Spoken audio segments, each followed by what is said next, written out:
Hi, my name is Ralph and you're watching 2hp.com, and today we will test new Toyota Land Cruiser Prado.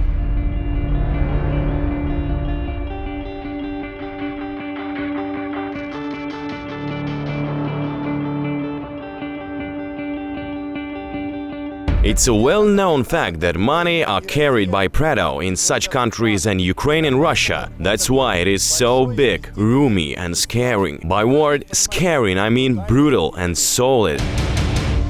At least a great deal of fans who choose exactly this car think so. Moreover, they even glorify it. Only few body-on-drop frame SUVs with central differential blocking and great suspension are left in the whole world, so Prado fans even don't care about car exterior that much, and a producer is aware of it.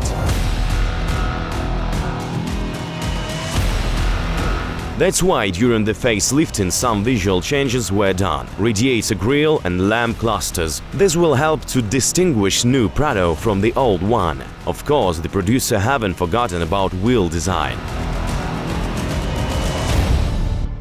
Recently, our subscribers were complaining that car producers are cheating them, just doing some facelifting, exterior-interior changes while the technical performance is the same.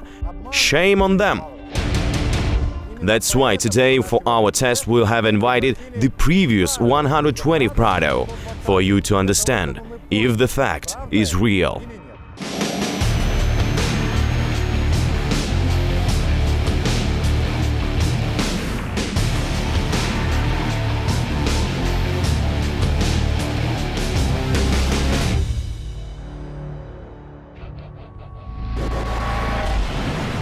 And interior.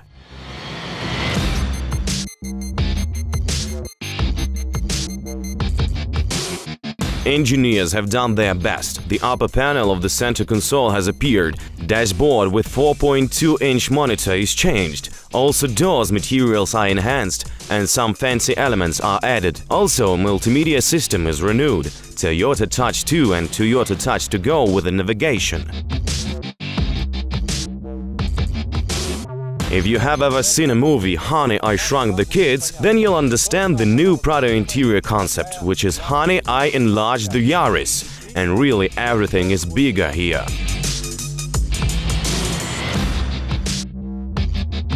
If you even wear walking gloves, all of those buttons you'll activate without any effort, and you won't affect other options, which you don't need now.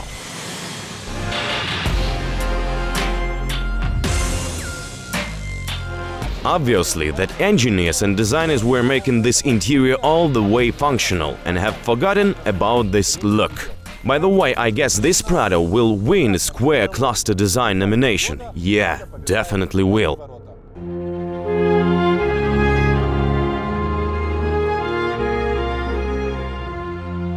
Also, here you'll find color monitor, climate control, start button and even steering wheel heater. I mean all of the options for you to feel comfortable and cozy.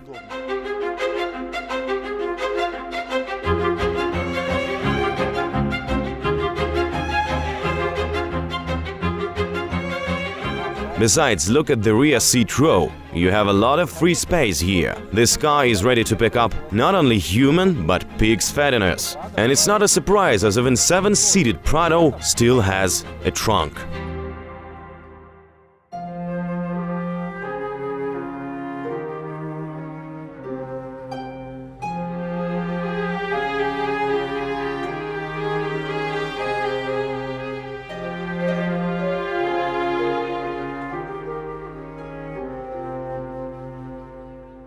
Well, I like the new Prado interior more. The dashboard is more attractive and informative now.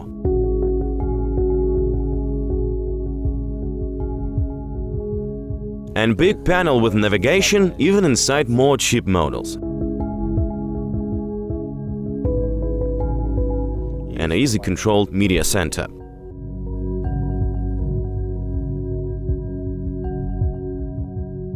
An additional shelter has appeared on the center console for all the small stuff. The cup holder's location is changed reasonably. Those who drive the older Prado know that it's a real challenge to put a bottle under the armrest. Inside the armrest I have mentioned nice partition. In previous Prado you have it one hole, and in new Prado you have one more department for gloves, for example.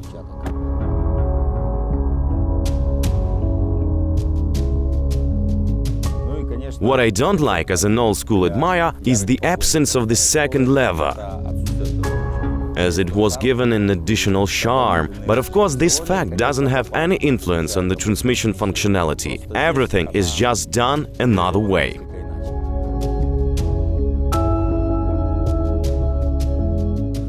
I appreciate that the odometer reset button, which is on the left side of the steering wheel, and it's easy to use it by your left hand. The same situation is with the panel lightning intensity control. In previous Prado version, this button was located in the middle of the dashboard, and if you need to use it while driving, then you need to pull your hand through the steering wheel. If there is a button which can be used while driving, it must be located in a comfortable place, as a lot of drivers might wish to use it when driving.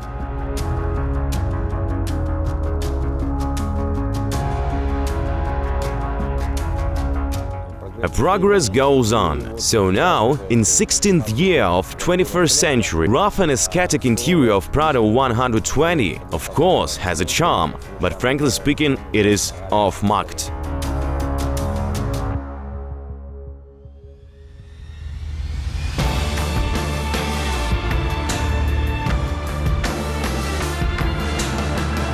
I remember the time when Prado 120 was so huge, but today it's obvious that new Prado is even bigger. Considering the interior, it's 100% Japanese. I'm totally satisfied with the central console, but let's take into account that a head unit is fully changed. A trip computer is absent, as at that time that miracle could happen only inside the real luxury car.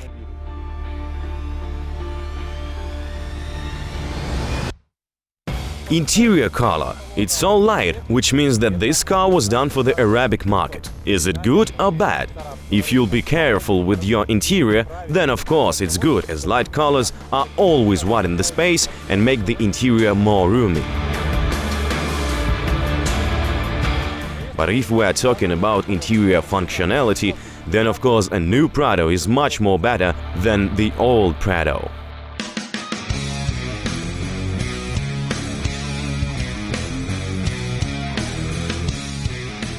So now we're in the cockpit of my old and reliable friend, which already has passed 250,000 kilometers. This car was created for Gulf countries market, for the Arabs. That's why here we have 2 air conditioners and 1 heater, not like in European cars. Also a bonus, a small refrigerator inside the armrest, which before European cars didn't have at all. Other stuff is almost the same except some items.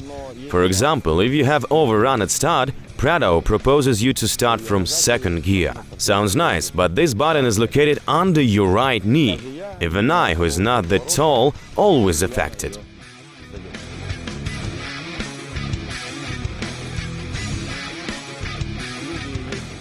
I guess you know some people who are used to nitpick. So am I. For example, we have compared the location of side column holder. It's on the right place here. I like more a dashboard covering on the touch here, and a dashboard looks more smooth and classic. The panel is traditional with pointers, but I feel the lack of lightning. I wish it was more at a daytime.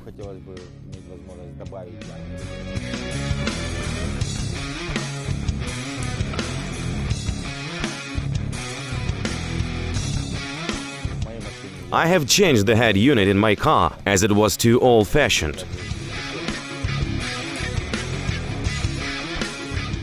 Yes, I do like my car, especially its old-school spirit, but frankly speaking, new Prado interior is more comfortable with the same functionality.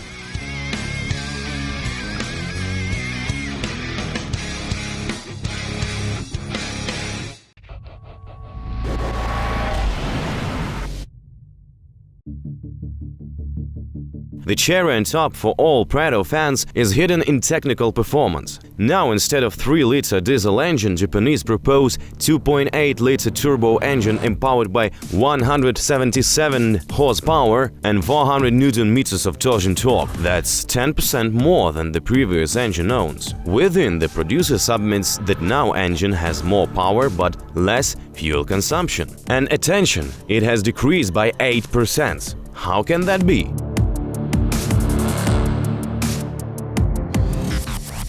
Possible such an influence has 6-speed transmission gearbox before it was 5-speed. Leaping ahead, I wanna tell you that we couldn't reach paper data announced as 7.4 liters. But 11-12 liters is also good result for such a huge monster.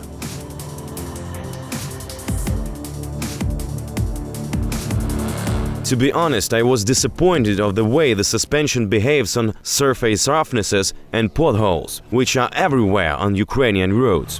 And you feel yourself like in that song, "Shake, shake, shake it, baby." I really hope that enhanced suspension will be reliable on the impassable roads and will make us happy during the elk test. I really hope so.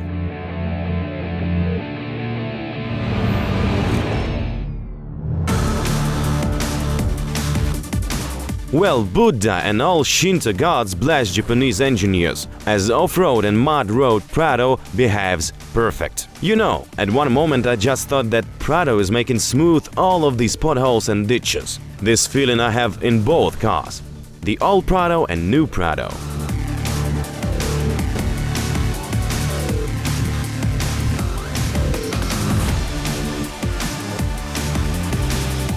In our hill test, they are passing easily like crocodiles without even mentioning that this is a special test or something like that. Also, pay attention on speed of passing. Yeah, an usual SUV is also ready for this, but not for a long time and for more money.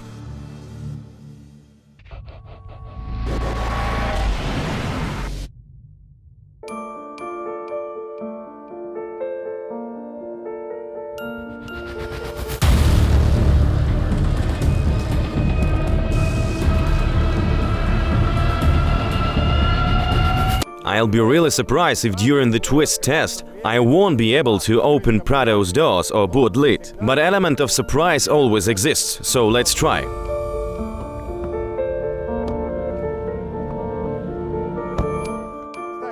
By the way, pay attention on the suspension ride of this car. The podium height was hardly enough to raise the wheel from the ground.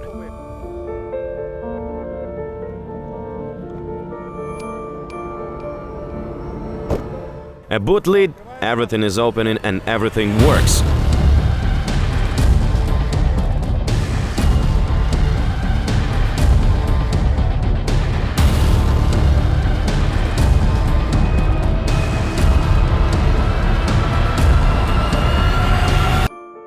I'm the same sure of old school Prado as of a new one.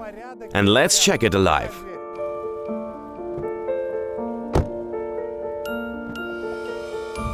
We open the doors and they work. Besides, look at the wheel. The suspension works the same dramatical way. Let's check the rear door.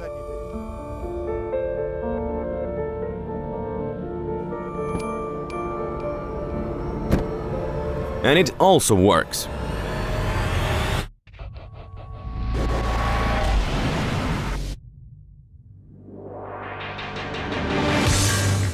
During the slalom, the old Prado was predictably unsteady. Yeah, I was expecting this. At certain moment inside the car you feel yourself like a sailor who is fighting the storm on fishing ship and flying around the hand crack, donkey and lifeboat. I mean joyful and scaring at the same time. But inside the new Prado there is no place for fear. You just do a certain exercise. It's rolling less, so you have more peaceful joy. In such an occasion, you understand that this suspension was specially prepared for turnings and fast driving on the asphalt road. Nevertheless, if we don't take into account the efforts level inside the car, both cars reach finish line almost the same time. The new Prado is a little bit faster.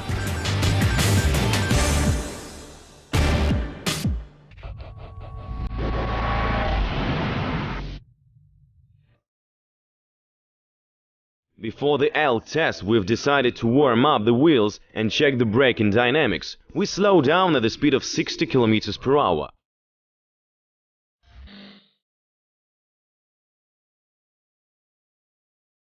The new Prado has winter Nokian Hakkapeliitta tires. Its better braking result is 15.7 meters. The worst is 17.90. Its average mean of 3 trials is 16 meters 86 centimeters. Not a genius result, but neither the disastrous.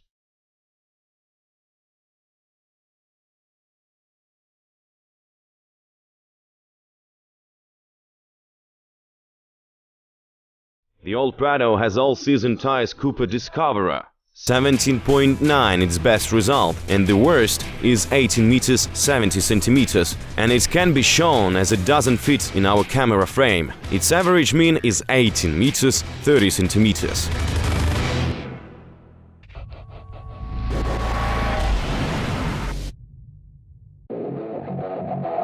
And finally, the elk test. Now we'll definitely see how honest Japanese are. If they said they have improved the suspension, they have really done it. The first challenge for old Prado appears at the speed of 50 km per hour. At a speed of 55, you begin to understand the expression meaning from a book, The Samurai Code. If in a battle you need to choose between life or death, choose death. Actually, at the speed higher than 55, death will definitely happen for this SUV.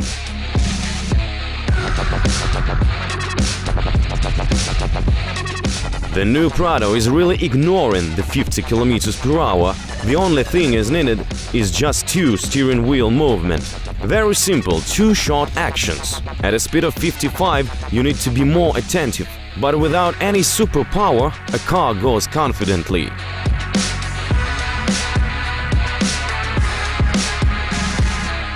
But at a speed of 60, a car needs your help. Nevertheless, we passed it, but not from the first try.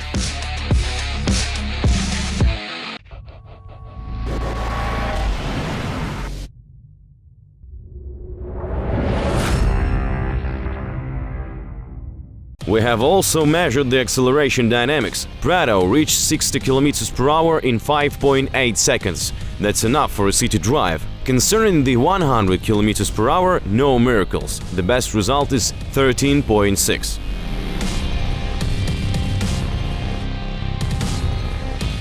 The previous Prado is equipped with 4-liter gasoline engine. That's why it reached 60 km per hour in 4.4 and 100 in 9.6. Of course, fuel consumption is also different. 14-17 liters per 100 kilometers. It's worth to mention that a drag racing we have also done. Not official one, but it was done more for fun, as these cars are empowered with different engines.